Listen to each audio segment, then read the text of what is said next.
নমস্কার, কেমন আছেন সবাই? সঞ্চিতাস কুকিং স্টাইলে নতুন একটি রেসিপি ভিডিওতে সকলকে স্বাগত জানাই। আমার আজকের রেসিপি লতি চিংড়ি। তো লতিটা কিভাবে খুব সহজেই আমি ছাড়িয়ে নিয়ে লতি চিংড়ি রান্না করছি সেটাই আজকে আপনাদের সাথে শেয়ার করব।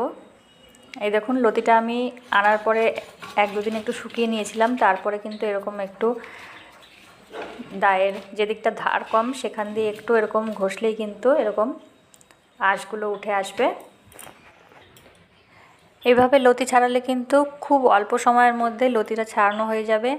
না হলে লতি ছাড়াতে কিন্তু বেশ অনেক সময় লাগে, এর জন্য অনেকেই রান্না করতে চান না। তো এইভাবে একবার করে দেখবেন, খুব কম সময় তাড়াতাড়ি হয়ে যায়। কিন্তু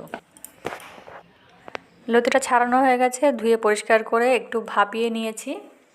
এই দেখুন, খুব বেশি সেদ্ধ কিন্তু আমি করিনি, জাস্ট একটু ভাপিয়ে নিয়েছি। এবার গরম জলটা ঝরিয়ে নেব। এদিকে আমি বসিয়ে দিয়েছি কড়াইতে তেল, আর এখানে নিয়ে নিয়েছি চিংড়ি মাছ, ধুয়ে পরিষ্কার করে নিয়ে তারপর নুন হলুদ মাখিয়ে তেলের মধ্যে দিয়ে ভেজে নিচ্ছি।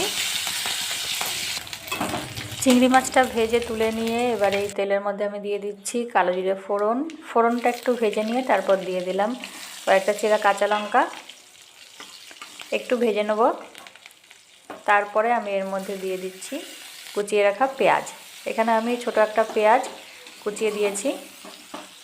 এবার পেঁয়াজটা একটু কিছুক্ষণ ভেজে নেব। পেঁয়াজটা ভাজা হতে হতে এদিকে আমি কিন্তু লতিটা ঝরিয়ে রেখেছি। এই দেখুন, আমি এখানে অল্প পরিমাণে লতি করছি, তাই সেই আন্দাজে চিংড়ি মাছ দিয়েছি।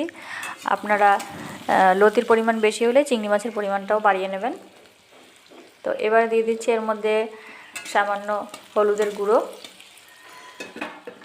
তারপরে এর মধ্যে দিয়ে দিচ্ছি ভাপিয়ে রাখা লতিটা। এবারে এটা নেড়ে চেড়ে কিছুক্ষণ একটু ভেজে নেব। লতিটা দেওয়ার পর আমি এতে কিন্তু আরও কিছুটা হলুদ আর নুন ব্যবহার করেছি। লতিটা সেদ্ধ করার সময় সামান্য পরিমাণে নুন দেওয়া ছিল, তো সেই বুঝেই কিন্তু নুনটা দিতে হবে। এবারে নেড়ে চেড়ে একটু ভালো করে ভাজা করে নেব। একটু ভালো করে নেড়ে চেড়ে ভাজা করে নেওয়ার পর তারপরে আমি এর মধ্যে দিয়ে দিচ্ছি সর্ষে বাটা। সর্ষে বাটাটা এখানে খুব বেশি পরিমাণে আমি ব্যবহার করিনি, সামান্য পরিমাণেই ব্যবহার করেছি। একটু বাটি ধোয়া জলও কিন্তু আমি এর মধ্যে দিয়ে দেবো।